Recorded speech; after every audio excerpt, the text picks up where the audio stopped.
Bonjour, alors aujourd'hui je vais vous parler d'une partie plus importante de le développement des applications web en général et plus particulièrement avec le langage PHP.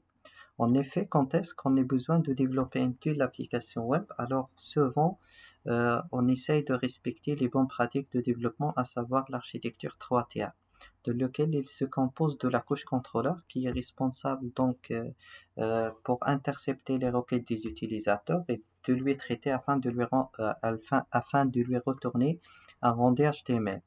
Donc la couche contrôleur, il va communiquer avec la couche service qui est responsable pour toutes les opérations métiers. Ça dépend généralement du cahier de charge. Aussi les opérations CRUD avec la base de données.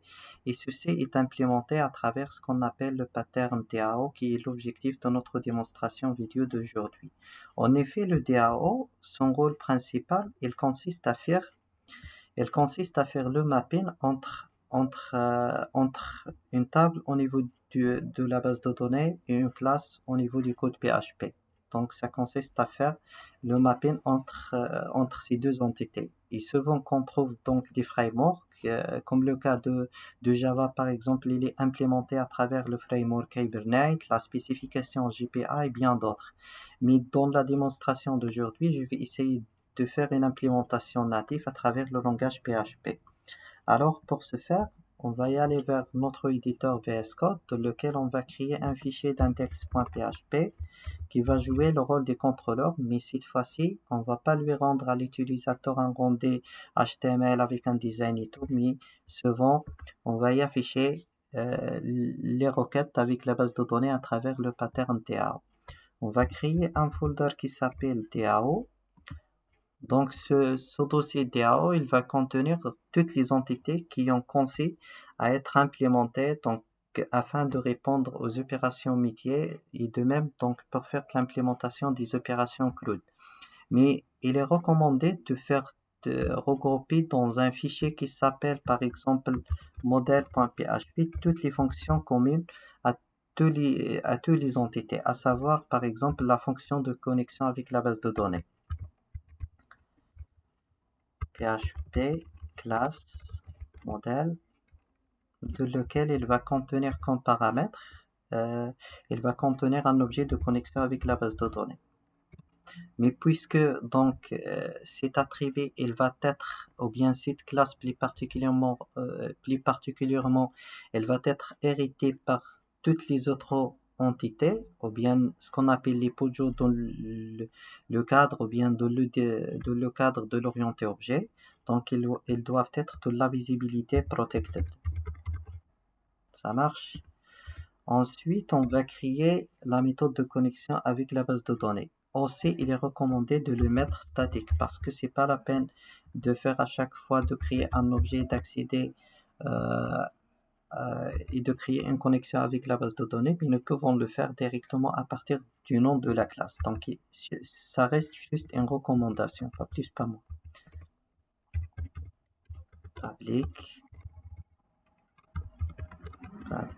Public statique. On va créer une méthode function ou bien une fonction qui s'appelle par exemple conDB, dans lequel il va retourner un objet PDO, new PDO, qui va prendre la chaîne de connexion.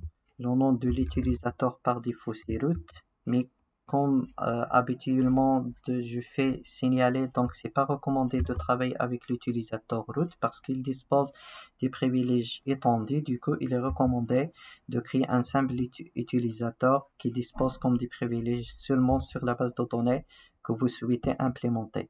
On va travailler avec une base de données de type MySQL.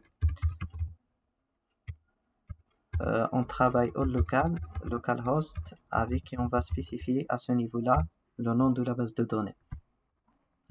Donc, concernant le nom de la base de données, on va travailler donc sur la gestion des étudiants et on va essayer de faire une implémentation par exemple, de l'entité étudiant. Donc, l'entité étudiant comme étant une table au niveau de la base de données et on va créer une correspondance au niveau de la couche DAO. Donc, parfait. Je vais essayer de voir, donc puisqu'il s'agit à ce niveau-là J'ai déjà créé un attribut connexion de type statique, donc il est recommandé par exemple de stocker les résultats au niveau de l'objet qui va contenir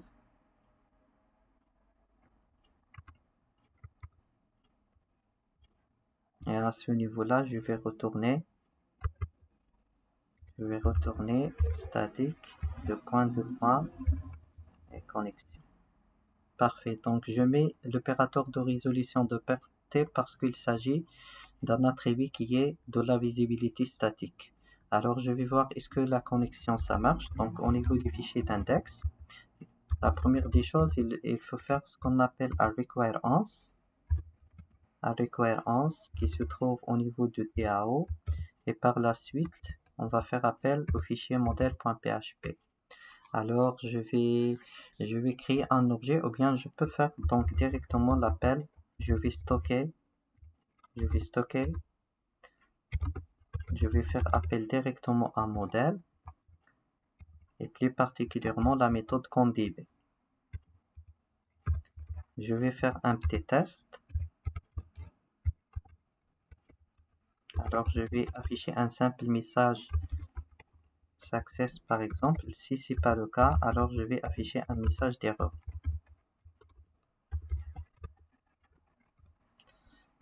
Et par la suite on va faire le test. Voilà, donc comme vous voyez, donc le message success est bien affiché. On va continuer le reste de développement de notre code. Donc l'objectif de DA, comme j'ai déjà signalé, c'est de faire la correspondance, d'une table à ce qu'on appelle une classe au niveau du code PHP. Donc du coup, il est recommandé de créer ce qu'on appelle une classe étudiant.php qui va contenir l'ensemble des attributs qui correspondent aux champs qui sont persistés au niveau de la base de données, et un constructeur et bien l'ensemble des guitares et des citaires. Étudiant, donc il va contenir comme attribut donc les champs qui se trouvent au niveau de la table étudiant, à savoir l'ID, le nom, email et prénom. Private ID, private nom, private email, et aussi nous avons private et photo. Parfait. Et on va générer donc par exemple le constructeur par défaut, public function construct. Voilà, c'est ça le constructeur par défaut. Et bien les constructeurs, les getters et les setters. Voilà donc l'ensemble des getters, et aussi on va générer les setters à ce niveau-là. Voilà, donc les getters et les setters servent à faire donc que ce soit récupérer ou bien faire ajuster ou bien modifier les champs de la visibilité qui sont private. Et on va créer une classe qui s'appelle aussi par exemple étudiant DAO. Étudiant DAO.php. Donc la première des choses, donc avant de créer la classe, je dois faire un require once. Donc puisque donc ce fichier étudiant DA qui correspond à la couche service, ou bien à la couche métier qui va implémenter toutes les opérations CRUD ainsi les opérations métier avec la base de données, elles doivent être appelées par un contrôleur. Alors donc en ce qui concerne le require once, il faut mettre donc le path à partir donc du contrôleur. Du coup, il faut mettre toujours donc le dossier DAO. Par la suite, on va faire appel à ce qu'on appelle le fichier étudiant.php. Classe étudiant DAO,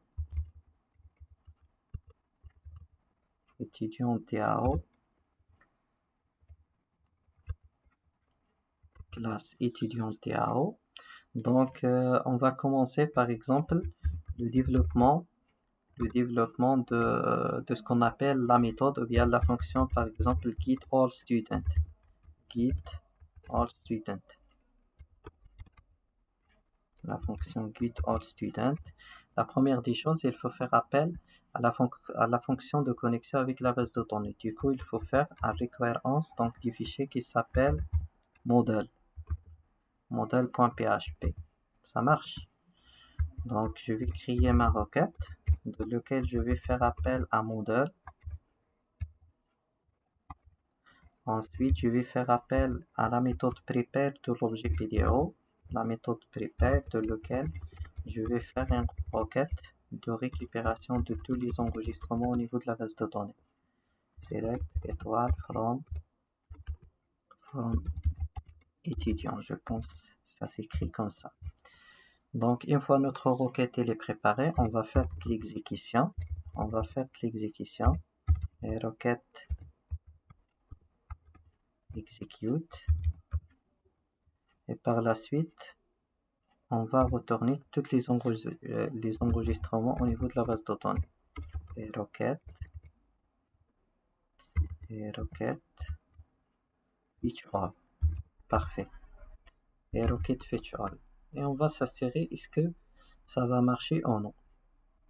Au niveau du fichier d'index.php. Donc ça concerne le requirements du modèle. Donc j'aurai plus besoin.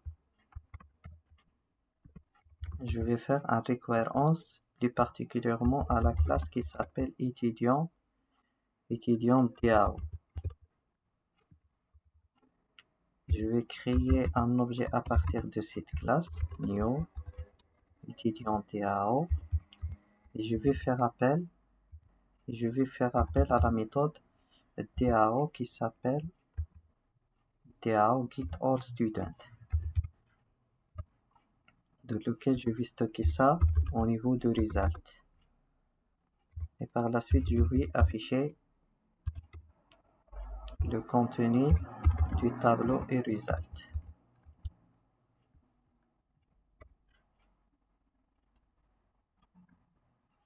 Et define méthode étudiant get all student. Alors je vais voir est-ce que le nom ça s'écrit correctement. Étudiant DAO. Voilà. Donc étudiant DAO avec S. Donc pour un peu ajuster l'affichage du résultat, je vais ajouter le tag HTML suivant. Par la suite, je vais fermer le tag HTML. Voilà, parfait. Comme vous voyez, la liste des étudiants, il est bien récupérée. Alors, je vais s'arrêter à ce niveau-là et je vous donne un rendez-vous pour continuer le reste de développement des autres opérations, que ce soit des opérations qui sont purement métiers, elles doivent être respectées le cahier de charge, et bien d'autres opérations standards comme à savoir les opérations CRUD, ajouter, supprimer, modifier et bien d'autres.